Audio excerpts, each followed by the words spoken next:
News Channel 6, brought to you by Hickson Roofing. It's a fantastic forecast for us today and tomorrow. We have plenty of sunshine, lower humidity, and also slightly lower temperatures. Now, as we go into the weekend, we'll be heating up a bit more, and we have some chances of rain. Stay with us for all the details. Live from Television Park, this is WJBF News Channel 6 at 5:30. Good evening, everyone. I'm Dee Griffin. Thanks so much for joining us for your news at 5:30. Topping today's headlines, a search party in Allendale County for 27-year-old Jessica Rapses, a woman who went missing 2 days ago. Law enforcement found her vehicle still warm and parked on a set of train tracks in a rural part of the county. Massive flooding from Tropical Storm Debbie are adding challenges for farmers in Screven County. The county got between 10 and 14 inches of rainfall last week. Before the storm, farmers were struggling with low commodity prices, meaning record lows for peanut and cotton crops. And there has been a 200% increase of opioid-related deaths in Georgia between 2010 and 2020.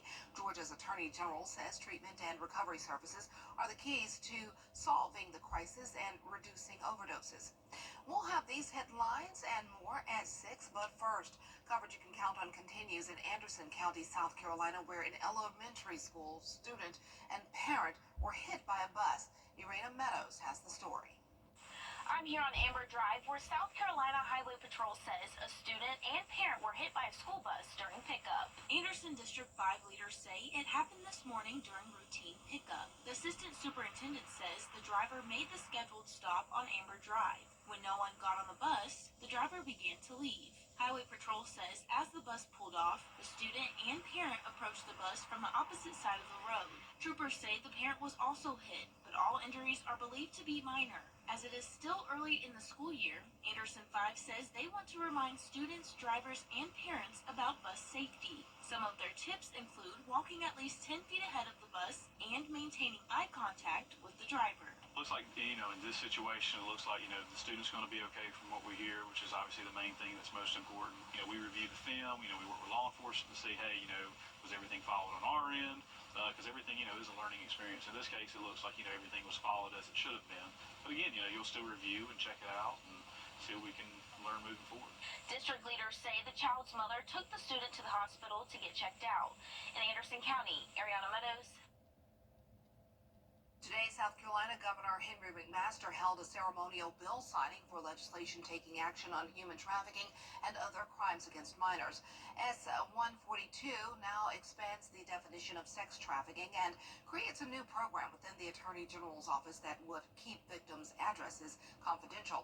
Part of that bill also addresses child luring, making it a criminal offense. This means if an adult lures or entices someone under 16 years old or attempts to with the intent to harm, they would be guilty of a felony and face a fine of up to $10,000 and or up to 10 years in prison. Someone was driving through a neighborhood trying to get children, trying to get them to go in their vans by trying to get them to pet a dog. Police came, talked to the man. Unfortunately, they couldn't charge the man with anything until he shut the door, because it was not against the law to have a child pet a dog. It's only against law once they shut that door. So every year we've been filing this bill. Thank goodness we were able to finally get it across the finish line this year. Also under this bill, if a person was under duress or coerced into committing offenses while they were a victim of human trafficking, they would be protected and their record would be expunged. New alerts for parents with kids heading back to school to attempted kidnappings in Texas just miles from each other caught on doorbell cameras. In one incident, an apparent kidnapper tried to lure a group of 9-year-old boys into a white SUV. In the other incident, a teenage girl noticed someone following her. The girl then used her neighbor's car to hide. You can see her there at the top of your screen. If you look closely, she's hiding. Experts are encouraging parents to talk with their kids about safety. Children should be very wary of strangers that are in a car approaching them. We know that the vast majority of attempted abductions and successful abductions use a vehicle. We know that the perpetrators are using the same lures, like asking for directions, looking for a lost puppy, or having candy. And so parents need to be talking to their children about identifying these risky situations and knowing how to avoid them. The boys from the first incident have evidence and advice, rather, for other children in the same situation. They say kids should scream for help. Well, there's a search in North Carolina for an escaped convicted murderer who has been on the run for 3 days. The reward for information leading to the capture of 30-year-old Ramon Alston has grown to $50,000. The Department of Adult Correction says this search is now all about the information coming in and following leads. A lot of the information we're getting, a lot of the tips tend to make us think he's probably still in the local area somewhere. That's where I think a lot of the focus is right now. But if we get a lead that sends us somewhere else, we'll certainly follow it.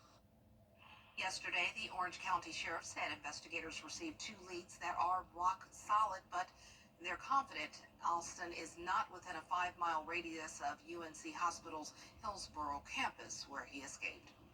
Well, time now for a first look at our weather with Chief Meteorologist Jenna Petracci, and it was a nice day again. Yeah, really nice, especially in some of our southwestern counties. That's where we've had the most sunshine over the past couple of days. You're looking there now in Swainsboro on our Terry Lambert Hyundai Skyview cam. Plenty of sunshine out there, and you can see it on our satellite and radar. Definitely no rain, but some of the clouds have made it across the CSRA, impacting parts of Augusta, Aiken. Looking mostly cloudy at the moment, but overall, a pretty nice day for us with high pressure overhead. That's keeping things dry.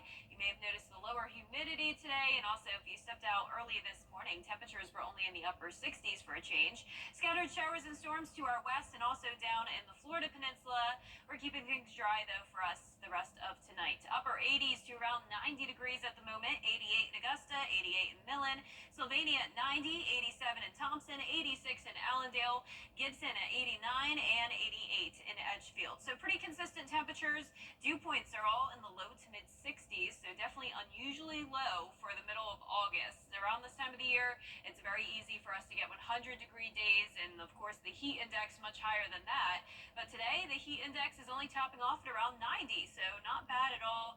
It's overall great next couple of days to have outdoor plans. Winds are coming in from the east, 5 to 6 miles per hour, and a little bit breezier out towards the west, 8 miles per hour in Gibson, 7 in Crawfordville. The rest of this evening will be partly cloudy and then mostly clear by 8 o'clock. Temperatures going down to 80 degrees in upper 70s by 9 o'clock. It'll be another cooler than normal night. I'll have a look at those low temperatures and your forecast over the next 10 days coming up. But back to you, Dee.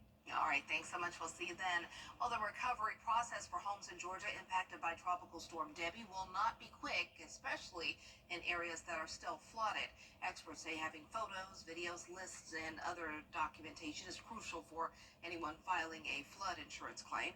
As Georgia Emergency Management assesses the damage in the southeast, homeowners are anxiously awaiting to see if the area will meet the threshold for a disaster to be declared. This would especially help those homeowners with no flood insurance, as homeowner insurance does not cover flood damage. Definitely a wake-up call for a lot of people that we've tried to stress that even if you're not in a required flood zone, you can still flood. Anybody, any property can flood.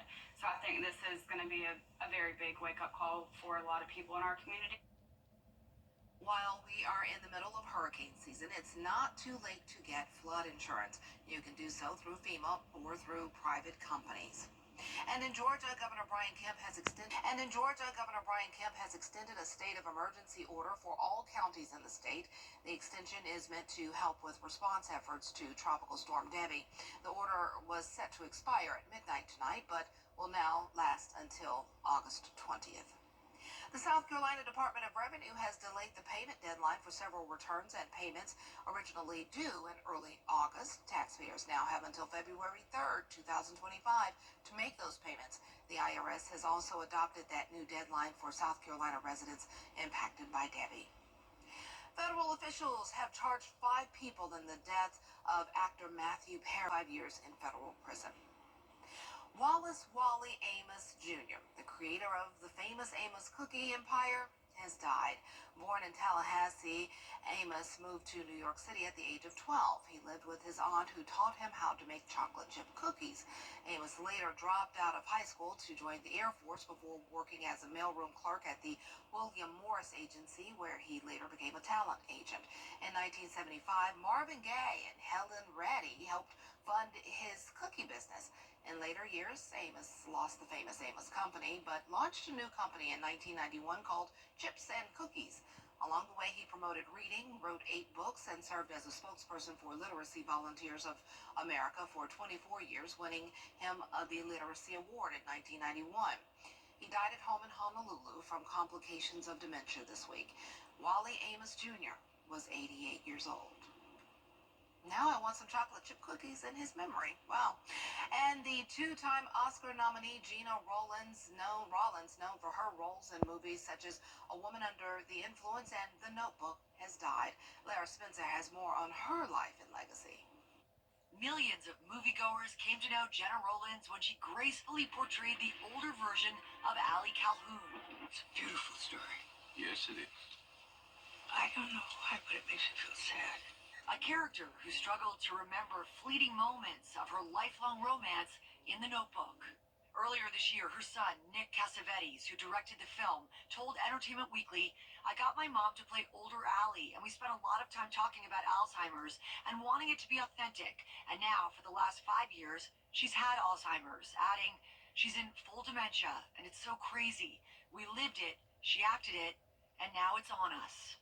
Rollins made her movie debut in The High Cost of Loving in 1958. You're wonderful.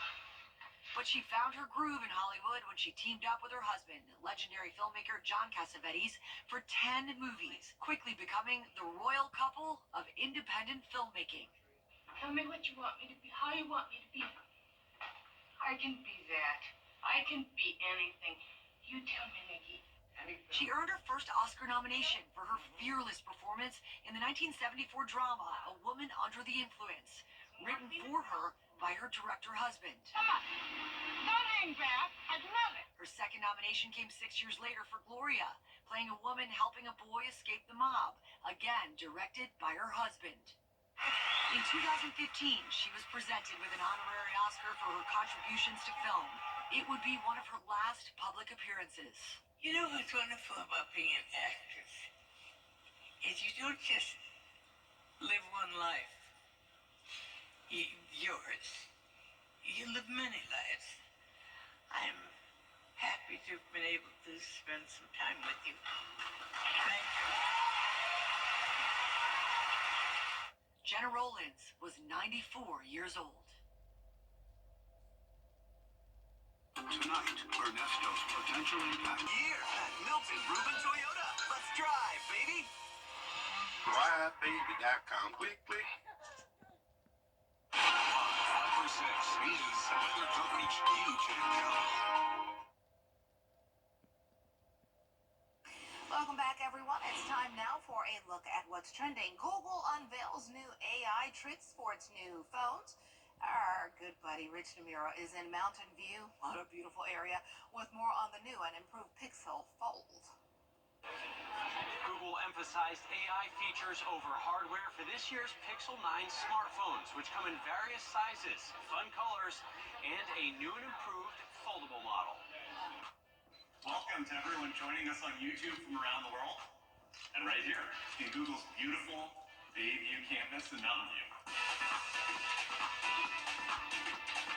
Google says it's putting its Gemini AI into more than just its latest flagship devices. We're using Google AI to transform the user experience from the devices, the OS, the apps and services you use every day. The company unveiled 3 new models of its Pixel smartphones. And then we think about, okay, what are the problems the Pixel is going to help you solve to lead a happier, more fruitful, more productive life, right? That's how we think about it. The Pixel 9 is $800 and comes in fun colors. The Pixel 9 Pro comes in 2 screen sizes, The smaller is $1,000, the larger $1,100. Here's something really great about the new Pixels this year. For the first time, you can get the Pro model in either a smaller size or a larger size, and you don't miss out on any of the specs. The phones are twice as durable with more processing power and memory to handle AI-intensive tasks. The Pixel 9 Pro Fold is thinner and lighter than before. Still pricey, $1,800. Check out that inside screen on the Pixel 9 Pro Fold. It is 8 inches. It's basically a tablet in your pocket. A feature called Made You Look puts characters on the outer screen to make kids smile for a picture. Google using the phones as a canvas to show off useful new AI features, including call notes, which summarizes your phone calls. There's also a way to search through screenshots and edit photos with AI. Add Me lets you add yourself to group shots by taking 2 pictures and merging them. A lot of focus on image quality, video quality across the devices. The Pixel 9 phones also have satellite SOS built in, so you can text for help even without a cellular signal. The first 2 years are free. Now, there were some surprises at this year's Google event, including celebrity appearances by Keke Palmer and NBA star Jimmy Butler. And some of the AI demos didn't quite work right the first time around, but eventually they did. Some of these new phones launched towards the end of August, the rest in September. In Mountain View, I'm Rich DeMuro. That's Rich on Tech. Those phones were pretty cool. Wow. Goodness. But those prices are also wow. Goodness. But those are nice. Hey, get one and enjoy it for us. Well, let's see if we're going to have weather to enjoy in the next couple of days, especially over the weekend. Jenna has a full look at your forecast after this break. Stay tuned. I've been involved. The WJBF Live Viper 6 Skyview Network is sponsored by Terry Lambert Hyundai. Low prices, big selection, and committed to quality customer service. Now, your most accurate forecast with WJBF Live Viper 6. Welcome back. Well, we had some sunshine earlier, and as I mentioned at the top of the show, places like Swainsboro still very sunny, but it's looking cloudy now here on our Terry Lambert Hyundai Skyview Cam in Augusta. There's Wellstar MCG Health, 88 as our temperature, mostly cloudy, feeling like 90. Dew points in the low 60s. No rain, though, despite the cloud cover. Notice those sunshine icons in our southwestern counties. So just a little bit of cloud cover moving in. Not expecting any rain tonight. 85 in Washington, 88 in Sandersville, 89 in Edgefield. Allendale also at 88, 87 in Waynesboro. So consistent temperatures here in the CSRA. Very hot out to the west. We're seeing triple-digit heat now in Dallas, 101 in Little Rock. Excessive heat warnings going on out there. For us, no weather alerts. It's overall a very pleasant end to the work week. We have this low pressure system that will eventually bring us some impacts over the weekend, but in the meantime, staying dry on Friday with another cooler than normal morning. 68 at 7 a.m., climbing to around the 90-degree mark. Great night for high school football. Harlem and Greenbrier playing tomorrow night, 85 and mostly sunny at kickoff, and then going down into the low 80s later on. No rain in the forecast. Upper 60s over the next several days to come, with the exception of Sunday morning, will be a little bit warmer, and notice the high temperatures also heating up a bit. 93 both Saturday and Sunday. Humidity will be on the rise, and we have a 40% chance of rain returning. On our futurecast here, let's start things off Friday at 10 o'clock because it will be dry until then. You can see we have a line of scattered showers and storms that looks like it will be moving in, but because we have this high pressure in place with all the dry air, this line will pretty much break apart. So you can see really just a few spotty showers possible overnight into early Saturday morning. We'll still have this frontal boundary out to the north and west of us. That'll eventually bring us some rain late Saturday night. So it does look like pretty widespread coverage here, but I'm keeping those chances still at 40%, especially because it is late at night, so really won't impact your day. Sunday morning we will dry out again, so no issues when headed out early Sunday morning, and the lunch hour looks good. Then by Sunday night, similar time frame to Saturday, around 10, 11 o'clock, that's when we could have some widespread rain as that cold front moves through. Watching the tropics, we have Hurricane Ernesto. Winds are at 85 miles per hour. It's a Category 1, going to be a Category 2 as it heads straight for Bermuda, unfortunately, by this weekend. After that, it weakens back down to a Cat 1, headed towards Nova Scotia, so a long lifespan on Ernesto. Lows tonight in the upper 60s. A pleasant, mostly clear night. Highs tomorrow in the low 90s. And that 10-day forecast showing the chances of rain the highest Saturday and Sunday, once again, mostly at night. Back to sunshine next week. Very little to no rain in the forecast. Only around a 10 to 20% chance each day next week with mostly upper 80s. We'll be right back. Big accidents.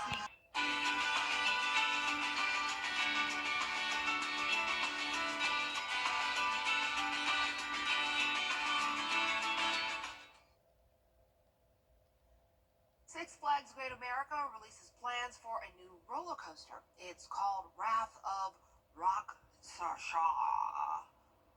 Rakshasa is our director, Josh. Just tell me, who is Rakshasa? Not sure.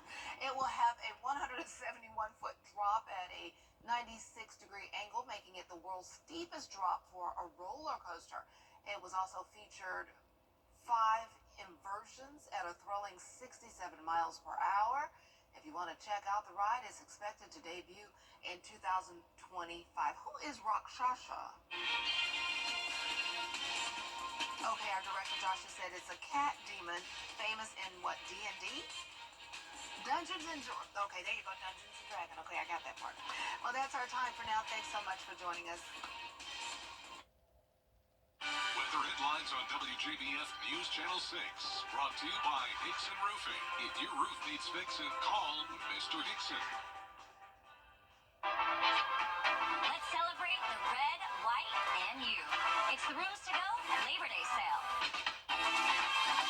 Shop the hottest new pieces, the coolest new rooms, everything you need to fall in love with your home all over again.